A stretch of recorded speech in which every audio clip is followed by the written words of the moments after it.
Wabarakatuh. Perkenalkan, nama saya Muhammad Rizky Fitra Utama, kelas Penjas A3 Pendidikan Jasmani di ASN Bengkulu dengan MPM 2519018. Baiklah, di sini saya akan mempresentasikan hasil rangkuman saya dengan matkul atau mata kuliah dasar-dasar Penjas.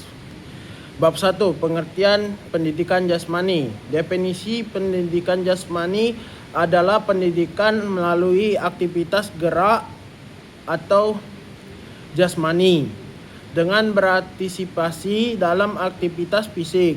Siswa dapat menguasai keterampilan dan pengetahuan, mengembangkan apresiasi estetis, mengembangkan keterampilan gerak serta nilai sikap yang positif, dan memperbaiki kondisi fisik untuk mencapai tujuan pendidikan jasmani. Definisi lain yaitu pendidikan jasmani adalah suatu bidang kajian yang luas.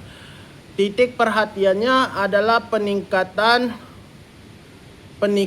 gerak manusia. Pendidikan jasmani merupakan media untuk mendorong perkembangan keterampilan motorik, kemampuan fisik, dan keterampilan kekasan mata. Pelajaran ini menggunakan fisik dan keterampilan. Tujuan pendidikan jasmani.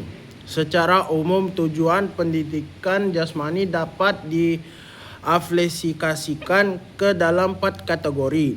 1. Perkembangan fisik. Tujuan ini berhubungan dengan kemampuan melakukan aktivitas yang melibatkan kekuatan fisik dari berbagai organ tubuh seseorang. 2. Perkembangan gerak.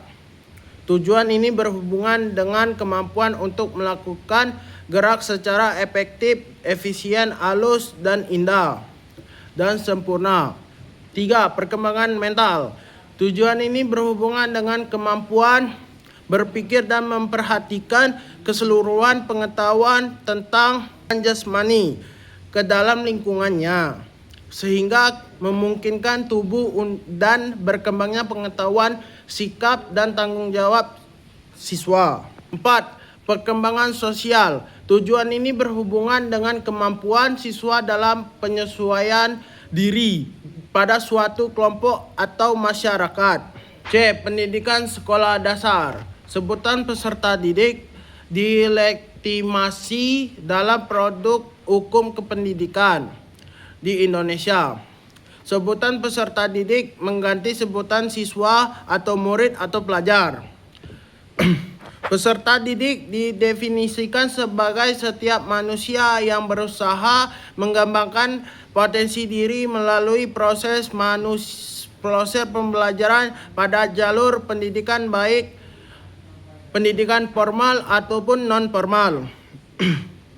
Peserta didik juga dapat didefinisikan sebagai orang yang belum dewasa dan memiliki sejumlah potensi dasar yang masih perlu dikembangkan. Pertumbuhan merupakan suatu kondisi yang menunjukkan perubahan ukuran tentang bertambahnya tinggi dan berat badan.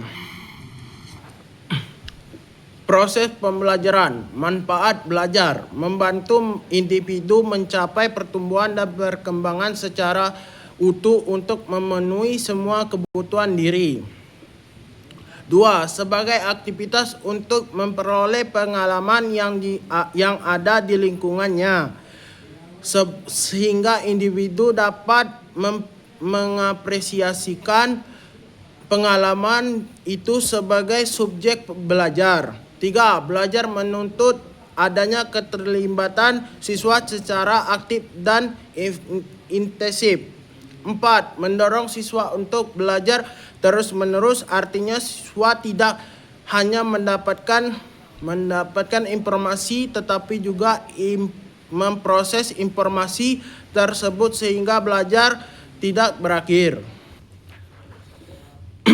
Pendidikan jasmani dalam karakteristik.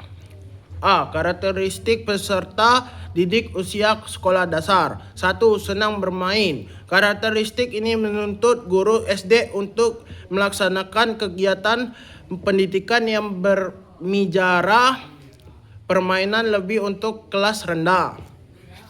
Guru SD yogyanya merancang model pembelajaran yang memungkinkan adanya unsur permainan di dalamnya.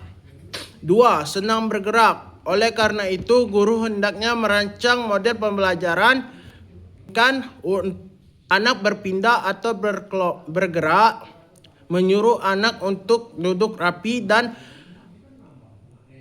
jangka waktu yang lama. Dirasakan anak sebagai siksaan. 3. Senang bekerja sama. Melalui pergaulannya dengan kelompok sebaya anak dapat belajar aspek-aspek penting dalam proses sosialisasi seperti belajar memenuhi aturan-aturan kelompok, belajar setia kawan, belajar tidak bergantung pada orang dewasa di sekelilingnya, mempelajari perilaku yang dapat diterima oleh lingkungannya. Karakteristik ini membawa perilaku yang dapat diterima oleh lingkungannya. Implikasi bahwa guru harus merancang model pembelajaran yang memungkinkan anak untuk bekerja atau belajar dalam kelompok.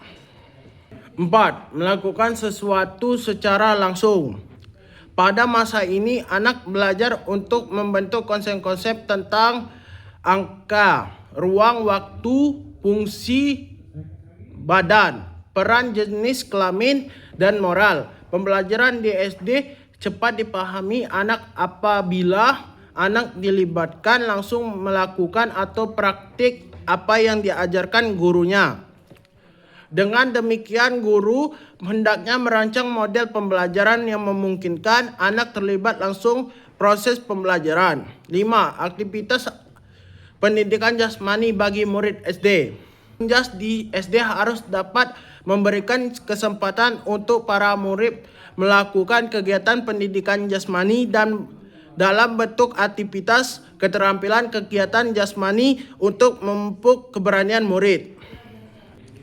Karakteristik dan kebutuhan anak SD terhadap penyelenggaraan pendidikan. Guru penjas SD biasanya merancang model pembelajaran yang memungkinkan adanya unsur permainan di dalamnya. Guru hendaknya mengembangkan model pembelajaran yang serius tapi santai. Karakteristik yang kedua dari anak usia SD adalah senang bergerak. Orang dewasa dapat duduk berjam-jam sedangkan dapat duduk dengan tenang paling lama sekitar 30 menit. Oleh karena itu, guru hendaknya merancang model pembelajaran yang memungkinkan anak berpindah atau bergerak. Oke, mungkin segitu saja hasil presentasi saya. Terima kasih. Saya tutup. Wassalamualaikum warahmatullahi wabarakatuh.